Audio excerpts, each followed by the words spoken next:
Good morning, good afternoon, good evening. This is your boy Sutton Def from the Purple Rain Podcast YouTube channel. This is my episode 2 reaction to HBO Hard Knocks covering the AFC North. And again, you're watching the Purple Rain Podcast.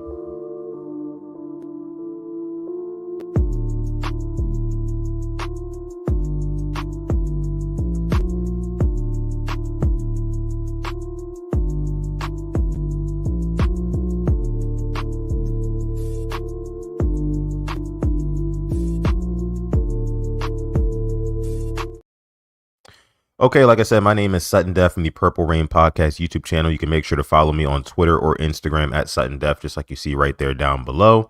You can follow us on Instagram at the Purple Rain Podcast, like you see right there. And also, just most importantly, man, make sure you leave a like on this video. Leave a like on this video. Subscribe to the channel if you are new and if you do enjoy the content you are currently consuming. I'd appreciate it. We appreciate that. Okay, so HBO Hard Knocks, AFC North Edition. Episode 2 just wrapped up last night. Here I am at 6 in the morning talking about it to you guys. Big takeaways. As a Ravens fan, I'm a little bit upset as a Ravens fan. And here's why. Where is the screen time for the Ravens? Now listen, I understand that the Ravens are coming off of a bye week. We weren't on the field, so there wasn't too much to talk about when it came to the Baltimore Ravens. And I just mentioned on the last episode of the actual podcast episode, the full-length podcast that we do Mondays and Thursdays. I just mentioned on the last one on Monday that this Ravens team, we really have some things to kind of look at over the bye week, which I thought that HBO could have really highlighted in this episode too, but they just didn't. Right? I think the Ravens got a total of maybe 2 minutes of screen time, if that, So I'm a little bit upset with HBO for that because I felt like that there was some more digging to do in that locker room within that organization over the bye week. Like, can we catch some of the team meetings where they're trying to kind of hit the reset button on the season? We didn't really get any of that. It was almost like they purposely left out the Ravens. They purposely excluded the team. And I was a little bit kind of upset at that because I've been looking forward to Hard Knocks as a Ravens fan to hear about and get some more insight and context on what's going on with my team behind the scenes. But HBO, I'm talking to you here. Why don't you want to put us on camera? I mean, we've got a 2-time MVP. We've got Derrick Henry. We've got Zay Flowers. Plenty of personality in the locker room, right? I know Harbs might not be the biggest personality guy, but we've got players all around that locker room who could have been, featured in that episode. Just saying. That's just me. I'm a little bit upset that the Ravens aren't getting the screen time that I feel like they should. Now there was one segment where the Ravens were on screen, and this is what pisses me off, right? There was one scene where, Harbs and the Ravens were in a team meeting, and Harbs was just kind of talking like he normally talks, just, motivational speak and cliche after cliche, talking about, we've got a couple games left. Here's where the season starts. Here's what we got to do. And I was looking around the room because they showed some faces of some of the players on offense while Harbaugh was talking. Derrick Henry, he did not just look like he was zoned out.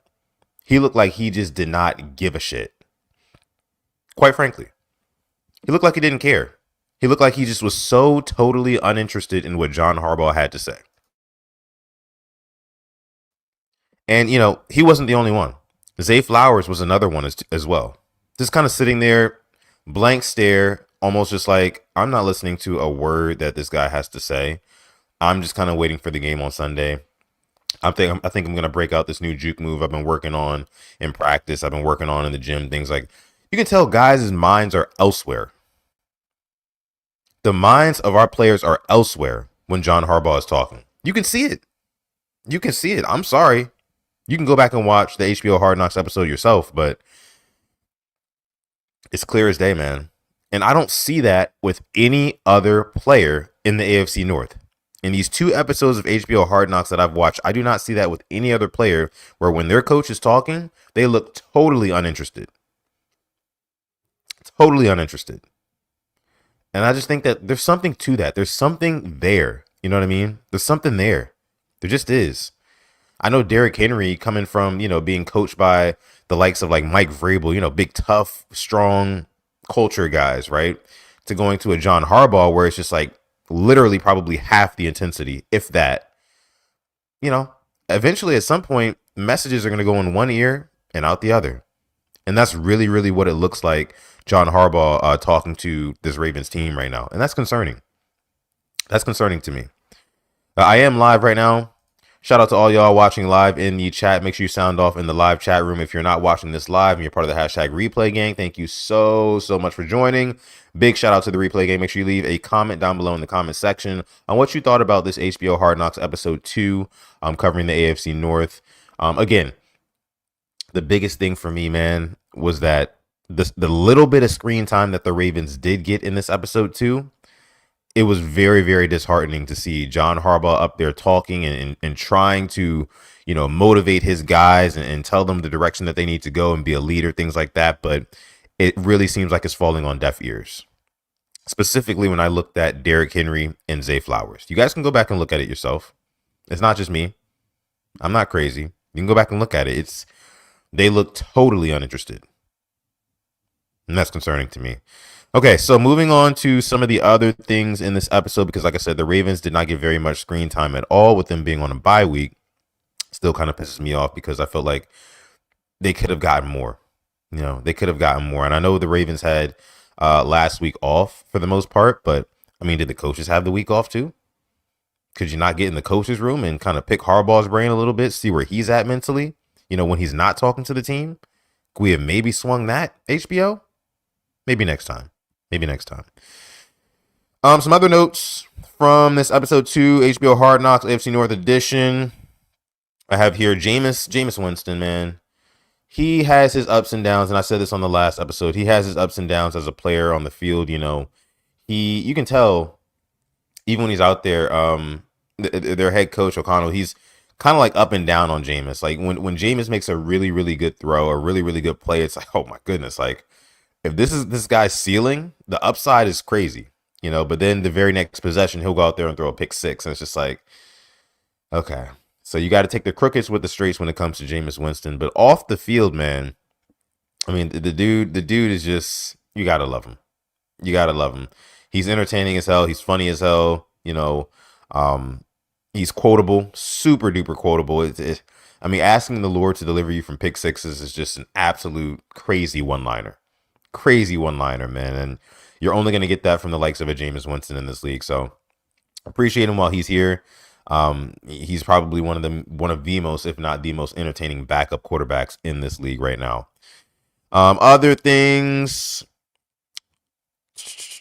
Oh, just how Jameis treats his teammates. Jameis treats his teammates with the utmost respect. He loves them. You can tell he really loves them. He wants them to feel that love as well. And I think that's really, it's really good to see that from your quarterback. If Jameis Winston didn't throw so many picks, he'd be one of the best quarterbacks in the league. If he didn't make so many mistakes, he'd be one of the best quarterbacks in the league right now. And I kind of stand by that. It just is what it is. One thing I didn't know, the Pittsburgh Steelers, their name was originated from a steel mill in Cleveland. So the Steelers actually got their name from Cleveland, Ohio, which I did not know until last night's episode of Hard Knocks, episode 2, AFC North Edition. I did not know that. Didn't know that. So that was interesting. Getting into the weekly Tomlin talk, I feel like this is going to be a segment recapping these episodes. Man, I talked a lot about Mike Tomlin last week. I raved about him, in fact, and for good reason, because I've always felt like Mike Tomlin is a hell of a coach, and he continues to prove that in these Hard Knocks episodes. Last night's episode, what I took away from Tomlin and kind of what he was saying to his team, to his his coaches, things like that. He's so practical. He is so practical. Everything that Mike Tomlin says makes sense. It makes total sense.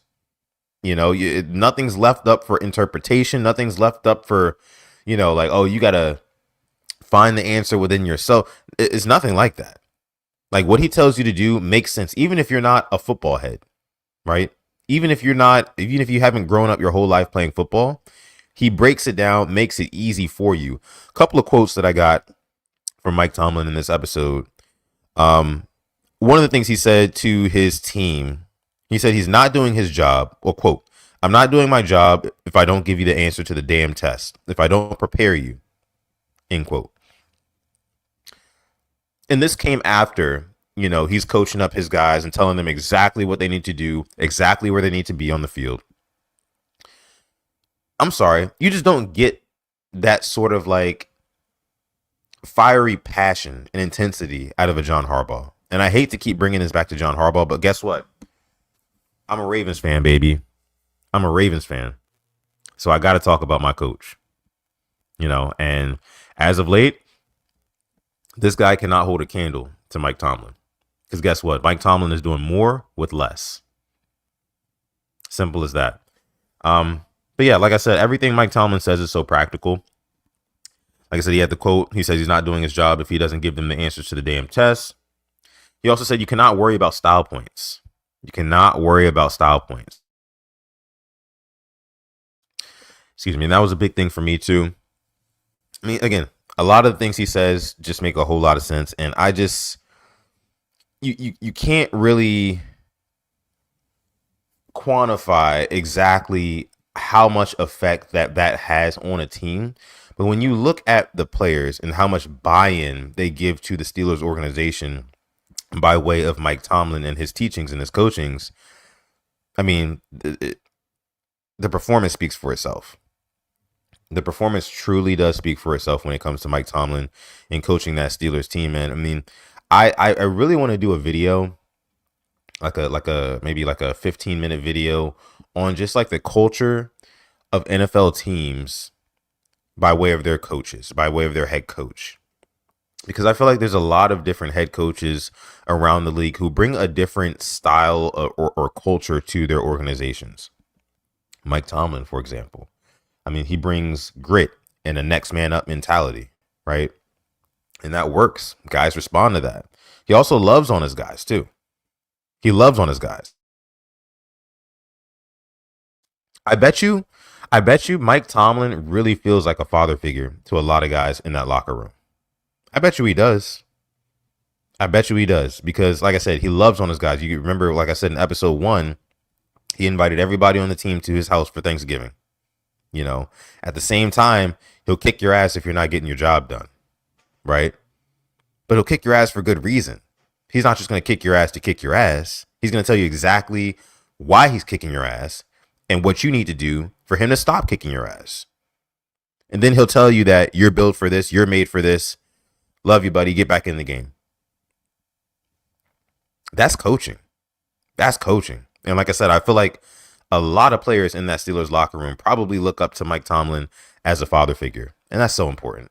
That's so important because I know all of these guys would run through a wall, an absolute brick wall for Mike Tomlin. You can tell. You can tell.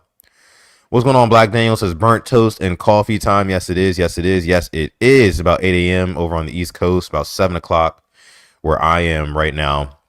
If you're watching this live, thank you so much for watching live. If you're not watching live and you're part of the hashtag replay gang, what's going on, replay gang? Make sure you comment down below.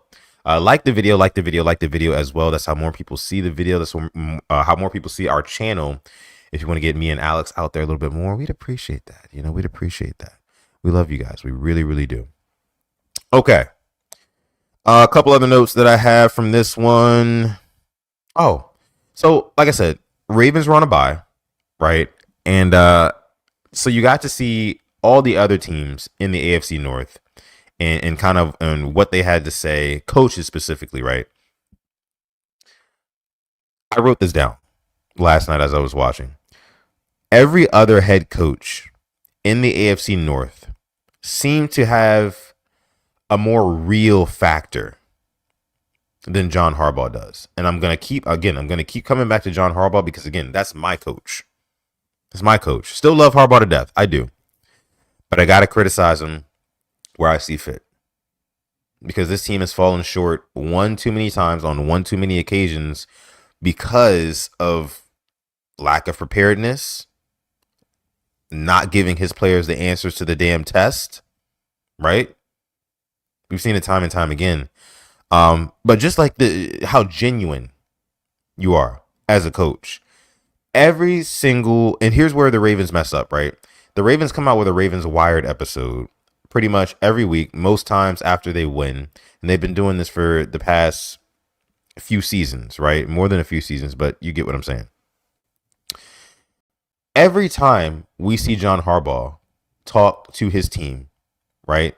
Whether that be before the game, whether that be after the game, whether that be during the week, during practice, things like that, team meetings, all of that. It's the same message. It's the same tone. And nothing shakes up the room. Nothing shakes up the room. He never shakes the room. Every other coach in the AFC North, from what I noticed last night in episode 2 of Hard Knocks, AFC North Edition, every other coach in the AFC North is willing to shake the damn room.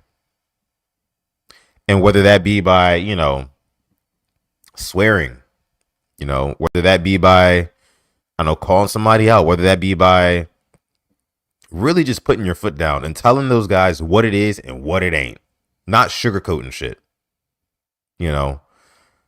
Harbaugh, I think he sugarcoats the most out of all 4 AFC North head coaches. I think he does. That's just where I'm at with it.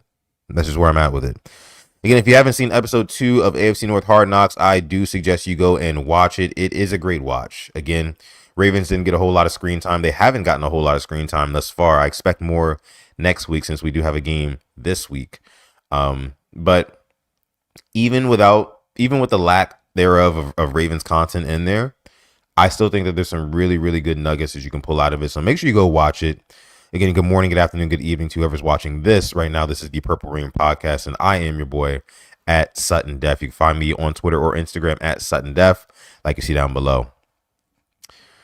Okay. So, last thing that I had, the Browns. The Browns, they look a little bit defeated. So there was a scene in there, I think it was before this past game against the Steelers that they had, where the defensive ends were in their meeting room, and Myles Garrett was kind of talking about what needs to be done in order to finish the season strong. And he really didn't look like he had anything positive or progressive to say to his guys. It was just more so like, cliches like, we got to wake up and, you can't just sleepwalk through these next 5 games or whatever. And he just didn't look very interested.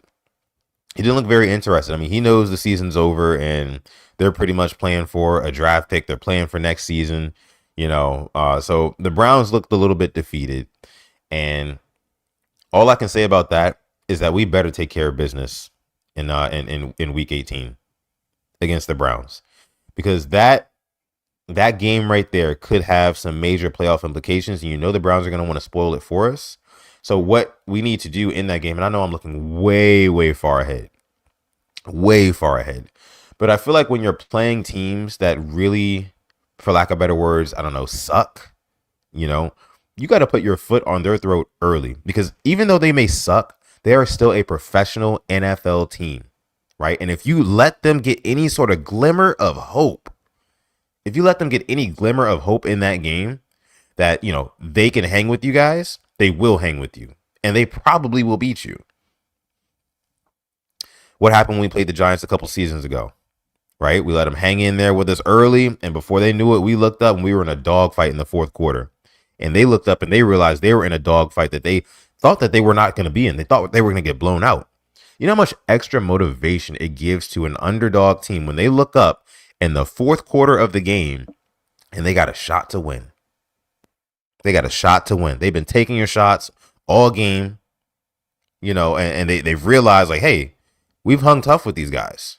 Let's go see if we can beat them real quick. Extra motivation, I'm telling you. It's crazy. When you're somewhere that you're not supposed to be, but you're just there by luck or whatever else, you want to finish the job. So with a team like the Browns, who are, of course, their season's over, down and out, they're going to want to play spoiler to our Ravens, and we cannot let that happen by any means necessary. Cannot let that happen. So that's going to be it for me. What's going on? Showcase FTR says, what's up, Sutton? What's going on, brother? Appreciate you for coming through. Good morning.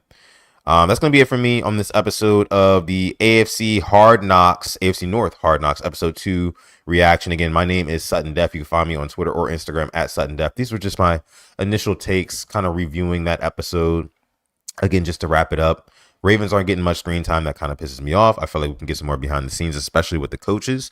Number 2, the little bit of screen time that they did get, John Harbaugh's talking to the team. Guys look very, very uninterested, i.e. Derrick Henry, Zay Flowers. Go back and watch the episode.